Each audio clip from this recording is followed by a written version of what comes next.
चला हॅलो नमस्कार मित्रांनो, मी पवन देशपांडे तुमचं आपल्या युट्यूब चॅनलमध्ये स्वागत करतो. थोडक्यात एक करेक्शन करतो थंबनेलवरती. करेक्शन पहिली गोष्ट, हा व्हिडिओ मला खरं तर काल टाकायचा होता, पण मला काल जमला नाही. त्यामुळे याचं पहिलं करेक्शन असेल -1 म्हणजे 69 दिवस आहेत तुम्हारे पास. ओके, 70 दिवसाचं शेड्यूल घेऊन आलो होतो आणि 70 दिवसामध्ये तुम्ही प्री पास होऊ शकता का आत्तापासून अभ्यास केल्यानंतर, यावरती सुद्धा मी बोलेन. आणि नेमका कोणता सिलेबस आपण टार्गेट केला पाहिजे जेणेकरून आपली प्री आपण इझिली क्वालिफाय करू शकतो. लिटरली मित्रांनो, मी जेव्हा तयारी करायचो, जेव्हा मी परीक्षा दिल्या, तेव्हा मी फक्त आणि फक्त 7 पैकी एमपीएससीच्या जेवढ्या काही प्री मेन्स मी दिल्या होत्या, प्री क्वालिफाय केल्या होत्या, त्यावेळेस 7 पैकी केवळ 4 विषयाला सुद्धा अगदी टार्गेट देऊन अभ्यास केला तर तुम्ही प्री क्वालिफाय होऊ शकता. त्यावरच्या स्ट्रॅटेजीवरती आज मी तुमच्यासोबत बोलणार आहे. 70 दिवस म्हणजे अजूनही भरपूर टाईम आहे. तुम्ही व्यवस्थितरित्या स्मार्ट वर्क पद्धतीने जर अभ्यास केला तर तुम्ही इझिली क्वालिफाय होऊ शकता. नाही केलात तर पुढची प्री येणारी आपण टार्गेट करून अभ्यास करूयात. ओके, चलो तर शॉर्टकटमध्ये आजचा व्हिडिओ मी तुम्हाला डिटेलमध्ये एक्सप्लेन करून सांगणार आहे. तलाठी भरतीचा आजपासून अभ्यास केला तर सिलेक्शन होईल का? आजच्या दिवसापासून फक्त 70 दिवस, तसं तर 69 दिवस तुमच्याजवळ आहेत.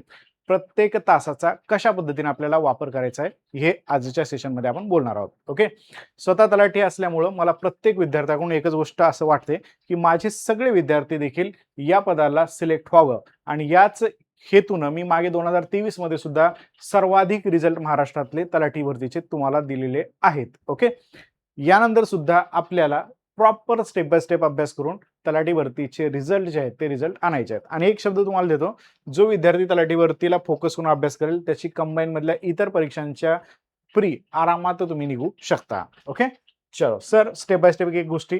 सर्वप्रथम तर माझं सांगणं आहे सगळ्या विद्यार्थ्यांना, भावांनो, मला छोटे मोठे अपडेट युट्यूबला घेऊन येत नाहीत, त्यामुळे तुम्ही सगळ्यात पहिली गोष्ट टेलिग्राम चॅनल आपलं जॉईन करा. पवन सर टेलिग्राम, पवन सर टेक्स्टबुक हे सर्च केल्यानंतर तुम्हाला जे टेलिग्राम चॅनल भेटेल तिथं माझे सगळे अपडेट्स तुम्हाला भेटतील. सो फास्ट कनेक्टिव्हिटीसाठी टेलिग्राम चॅनल मस्ट तुम्हाला जॉईन करायचं आहे. सर, आता 15 ऑगस्ट पर्यंत या बॅचवरती ऑफर होत्या. ओके, कदाचित टेक्स्टबुकनं ऑफर एखाद दिवशी वाढून दिली तर तुम्हाला अजून भेटेल, पण तरी सुद्धा ही जी टीम आहे या टीम सोबत तुम्ही संपूर्ण तयारी करू शकता तलाठी भरतीची. सोबतच मी थोडाफार तुमच्या अभ्यासामध्ये असणार आहे. टेक्स्टबुकच्या टीमच्या सोबत टेक्स्टबुक तसंही ऑफर नसताना सुद्धा अगदी कमी फीसमध्ये तुम्हाला बॅचेस अवेलेबल करून देते. तर थोडाफार 70-80 दिवस जर तुम्हाला 70 दिवस जर अभ्यास करायचा असेल या टीम सोबत आणि टेस्ट सिरीज, इतर नोट्स, सगळ्या गोष्टी जर हव्या असतील तर टेक्स्टबुक ऍप्लिकेशन डाउनलोड करा. आणि मी जसं सांगितलं तुम्हाला की बॅचेस घेत असताना कॉलवरून घेण्यापेक्षा मी टेलिग्रामला ज्या लिंक शेअर केल्या असतात त्या ऑथेंटिक असतात त्याच्यावरून घ्या. जे आता जस्ट टेलिग्राम दाखवलं तिथे मी पिन करून ठेवलेला आहे मेसेज, तिथून तुम्ही डायरेक्ट घेऊ शकता. किंवा जर ऍप डाउनलोड असेल तर सगळ्या विद्यार्थ्यांना सांगणं आहे, PAVAN15 PAVAN15 हा कुपन कोड वापरून ऍडमिशन घेत जा, जेणेकरून तुम्हाला प्रॉपर ऍडमिशन घेता येईल आणि तुमची काही डिस्टर्बन्स तिथं होणार नाही. ओके, हा कोड मात्र विसरायचा नाही तुम्हाला. आता मी एक सगळ्यात पहिली प्रॅक्टिकल गोष्ट सांगतो. आतापासून अभ्यास केला तर पास होण्याची शक्यता किती आहे नवीन विद्यार्थ्यांसाठी. मी ज्यांनी अभ्यास करत होते, ह्याच्या आधी तलाठी दिलेले, ह्याच्या आधी हायकोर्ट दिले, ह्याच्या आधी अभ्यासामध्ये होते, त्या विद्यार्थ्यांसाठी हा पॉईंट बोलत नाहीये. आता एकदम न्यू पोरग आहे, न्यू मुलगा आहे, न्यू मुलगी आहे जी एमपीएससीचा अभ्यास करते, तलाठी भरतीचा अभ्यास करते, ज्याला काहीच माहित नाहीये, त्या विद्यार्थ्याची आतापासून अभ्यास केला तर पास होण्याची शक्यता फक्त 1% आहे. तुम्ही खूप स्मार्ट असले पाहिजे, म्हणजे बुद्धीनं स्मार्ट असले पाहिजेत. तुम्हाला क्वालिटीचा अभ्यास करता आला पाहिजे. तुम्ही थोडेसे एकदम बॉर्न टॅलेंटेड ज्या प्रकार असतात ते जर त्या टाईपमध्ये असाल तर तुमची 1% चान्सेस आहेत पास होण्याचे. जर तुम्ही एकदमच नवीन असाल, तुम्हाला अभ्यासक्रम खूप जास्त वास्ट वाटत असेल आणि तेवढ्या जे हे आहेत तेवढे तुम्हाला पॉझिटिव्ह वाईब्स येत नसतील तर तुमचं पास होण्याची शक्यता याच्यामध्ये खूप कमी आहे. पण याच्या आधी ज्यांनी परीक्षा दिलेल्या आहेत, याच्या आधी 1-2 परीक्षा देऊन पाहिलेल्या आहेत, अभ्यास बऱ्यापैकी आहे, त्या विद्यार्थ्यांचे मात्र पास होण्याची शक्यता 99% आहे. ह्याच्या आधी अभ्यास करणाऱ्या विद्यार्थ्यांची शक्यता पास होण्याची 99% आहे आणि नापास होण्याची 1% आहे. मग आता तुम्ही ठरवा त्या 1% मध्ये जाऊन बसायचं आहे का 99% मध्ये जाऊन प्री क्वालिफाय करायचं आहे. मग जर नेमकं आम्हाला प्री क्वालिफाय करायचं असेल तर अगदी शॉर्टकटमध्ये आम्हाला याच्यावरती काय मेहनत घेतली पाहिजे यावरती पण आपण जरासं डिस्कस करूयात. ओके, पॉईंट कळला? प्रॅक्टिकली सांगतो मी तुम्हाला. तुम्ही थोडाफार जर अभ्यास करत असाल, याच्या आधी थोडाफार अभ्यास झालेला असेल तर तुम्ही 100% पास होऊ शकता, नो डाऊट. 100 नाही 99% पास होऊ शकता. 1% तुम्ही इकडं तिकडं तोंड मारत जर फिरले, जसं की ह्याच्या नोट्स घ्या, त्याच्या नोट्स घ्या, वाचायच्या काहीच नाहीत, पण नोट्स घेऊन थोडं-थोडं वाचून कन्फ्यूज होत असाल, तर तुमच्यामध्ये क्वालिटी असून सुद्धा तुम्ही फेल व्हाल. आणि जो सिलेक्टिव्ह अभ्यासावर भर देईल ना, तो 100% प्री स्मार्टली अभ्यास करून पास होईल. ओके. हा जो पॉइंट होता, हा फक्त एकदमच नवीन पोरगा आहे. त्या पोरांसाठी जर तो बॉर्न टॅलेंटेड असेल तर 1% चान्सेस आहे भावानो. नवीन पोरांना सिलेबस समजून घ्यायलाच महिनाभर जातो. त्याच्यामुळं थोडंसं पास होण्याची शक्यता मला इथे कमी वाटते. ओके. आता ह्याला 1% ला 100% करण्यासाठी काय करावं लागेल? यासाठी आपण पहिल्यांदा बोलूया.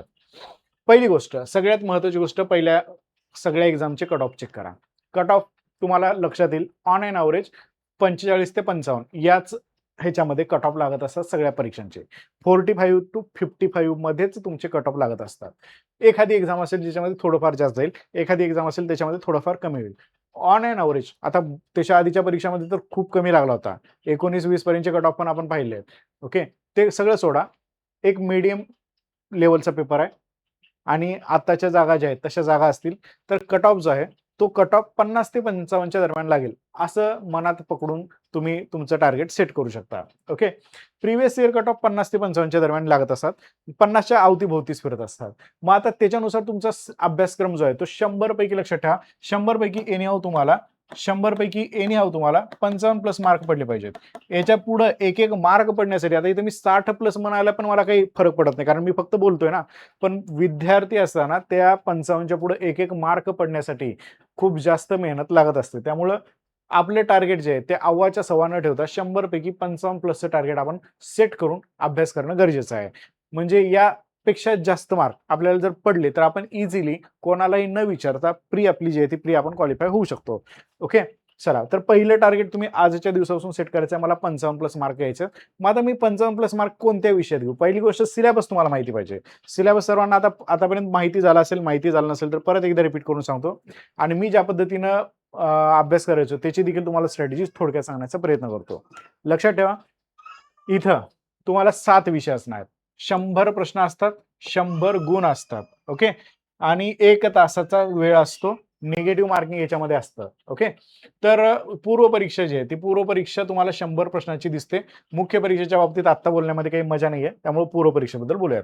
एकूण विषय जो आहे तो 7 विषय असणार आहेत आपल्याला. एकूण किती विषय आहेत? 7 विषय. त्याच्यामध्ये हिस्ट्री आहे, जिओग्राफी आहे, इकॉनॉमिक्स आहे, चालू घडामोडी आहे, सामान्य राज्यशास्त्र आहे, सामान्य विज्ञान आहे, अंकगणित आणि बुद्धिमत्ता, असे टोटल 8 विषय जरी दिसत असले तरी सुद्धा मी मॅथ अँड रिझनिंगला एकच विषय म्हणून 7 विषय इथं कन्सिडर करतो. 7 विषयापैकी आपल्याला 55 प्लस जास्त मार्क कोणत्या कोणत्या विषयात मिळतात? तर आपण सांगू शकतो, इतिहास भूगोल तुमचं 20 मार्काला येतं, बरोबर. 10-10 मार्काला इतिहास भूगोल येणार आहे, असं एक जनरली आपण गृहीत धरूयात. त्याच्यानंतर तुमचं जे इकॉनॉमिक्स आहे ते 15 मार्काला येतं. ओके. इकॉनॉमिक्स तुम्हाला 15 मार्कापर्यंत येतं. त्यानंतर चालू घडामोडी परत 15 मार्काला येतं. त्याच्यानंतर राज्यशास्त्र जे आहे 15 मार्क, सामान्य विज्ञान 15 मार्क, अंकगणित आणि बुद्धिमत्ता हे 20 मार्काचे सब्जेक्ट आहेत. ओके. मग आता माझं तुम्हाला सांगणं असेल की तुम्हाला जर स्मार्ट वर्क करायचं असेल, सगळ्या विषयाला सेम टाइम देत बसू नका. ओके. ह्या 7 पैकी तुमचे फेवरेट कोणतेही 4 विषय निवडायचे आहेत. ओके. आता सर मला 4 विषय पण फेवरेट नाही आहेत, अशा विद्यार्थ्यांनी डायरेक्ट आपलं पॅकअप करा आणि भाऊ तू दुसरं काहीतरी काम शोधलं तर बेस्ट असेल. ओके. मला एकही विषय सर माझा फेवरेट नाही असं पण काही विद्यार्थी म्हणतात. तुम्हाला जर फेवरेटच नसेल तर तुम्ही अभ्यास कसं करू शकता? त्यातल्या त्यात तुम्हाला आवडणारा सोपा कोणता विषय ह्याच्यावरती थोडंसं तुम्ही फोकस करणं गरजेचं आहे. मी स्वतः अभ्यास करत असताना मी काय करत होतो ते तुम्हाला थोडक्यात सांगतो. पहिली गोष्ट तर मॅथ रिझनिंग व्यवस्थित ठेवायचं आहे. आणि लक्षात ठेवा, मॅथ रिझनिंगच्या 20 पैकी तुम्हाला 15 प्लस मार्क इथे पडले पाहिजेत. ओके. 20 पैकी 20 पडले पाहिजेत, असं झालं पाहिजे, तसं झालं पाहिजे, ह्या गोष्टी मी बोलणारच नाही. कारण आहे 1 तासाचा वेळ. किती तासाचा वेळ आहे तुम्हाला? 1च तासाचा वेळ आहे. करेक्ट आहे. 1 तासामध्ये तुम्हाला 100 प्रश्न वाचून सॉल्व्ह करणं मुश्किल आहे भावा. त्यामुळे मॅथमध्ये आउट ऑफ मार्क घेणं ना के बरोबर असतं. एखादा दुसरा विद्यार्थी घेऊ शकतो.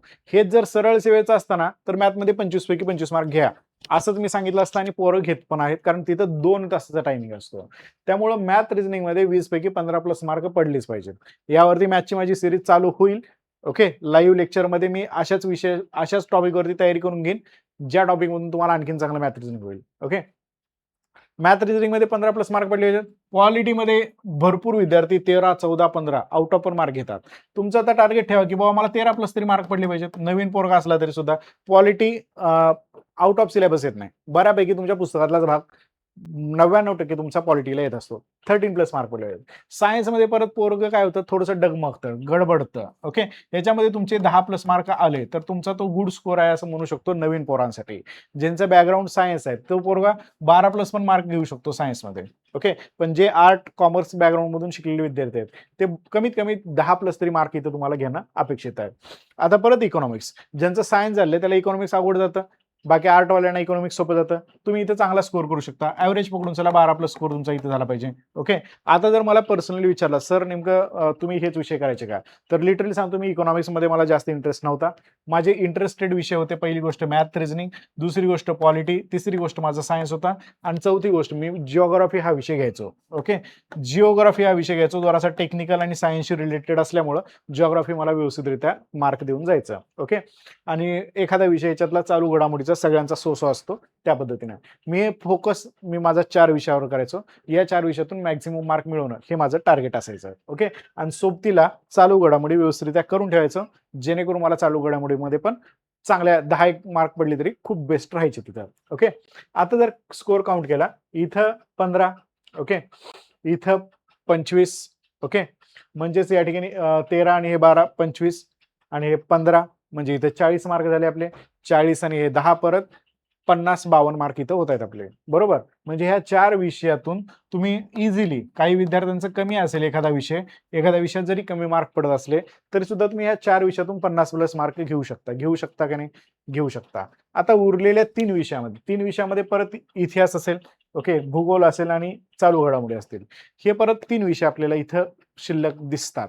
बरोबर, या शिल्लक विषयातून आपल्याला टार्गेट ठेवायचं की आपण 10 मार्क घेऊयात.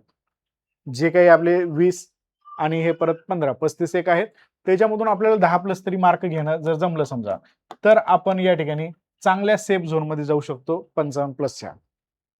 हे सांगणं सोपं आहे मला, पण अभ्यास करत असताना या सगळ्या गोष्टी तुम्हाला आकलन होणं, परीक्षेला गेल्यानंतर हा स्कोर येणं, ह्या गोष्टी अवघड असतात. पण इथंच जर तुम्ही पाय काढले की असं होऊच शकत नाही, तर तुम्ही परीक्षेत जाऊन काय झेंडे लावणार आहात. त्यामुळे लक्षात ठेवा, इथून पॉझिटिव्हिटी ठेवा. हे तुमचं अनालिसिस पक्कं राहिलं पाहिजे की मी अशा पद्धतीनं, आणि स्वतःला असं सांगत राहिलं ना तर अशा अशा गोष्टी आपोआप होतात. स्वतःला सांगत राहा, मला मला या विषयामध्ये एवढे घ्यायचं आहे, त्या विषयात तेवढे घ्यायचं आहे, मग माझी टोटल अशी होणार आहे, मग मला ह्याच विषयाचं जास्त रिव्हिजन करायचं आहे.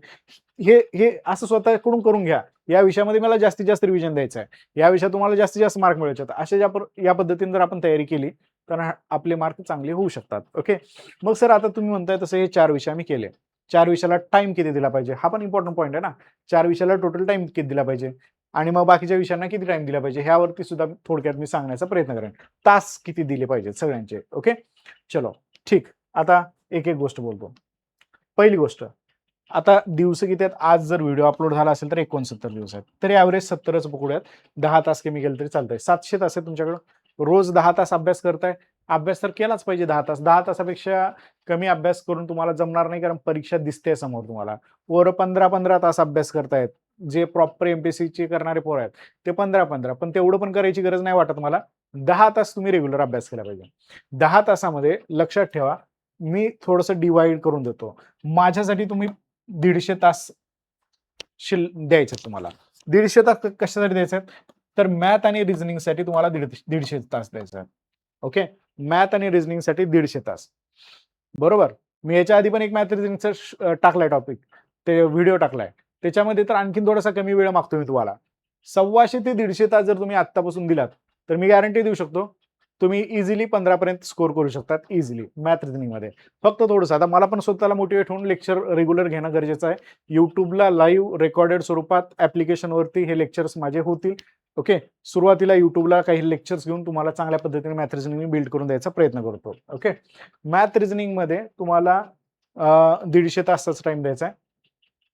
100 तास हे परत 2 विषयाला टाइम द्यायचा तुम्हाला.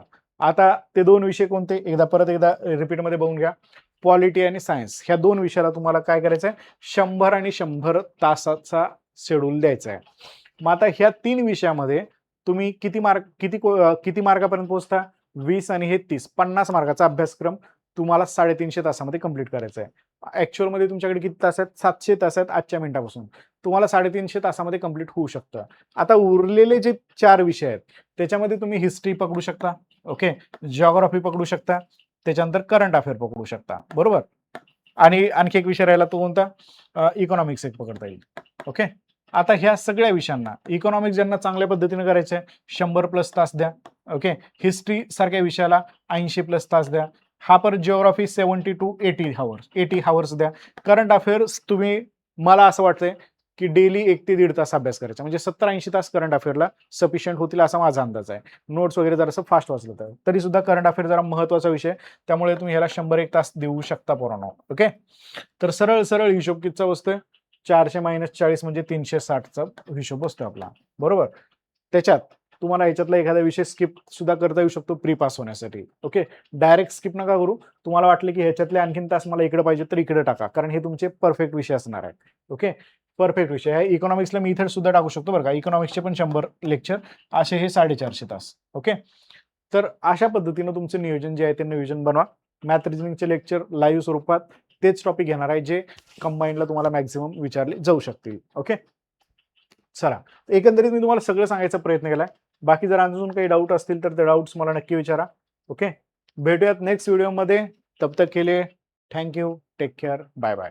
चलो.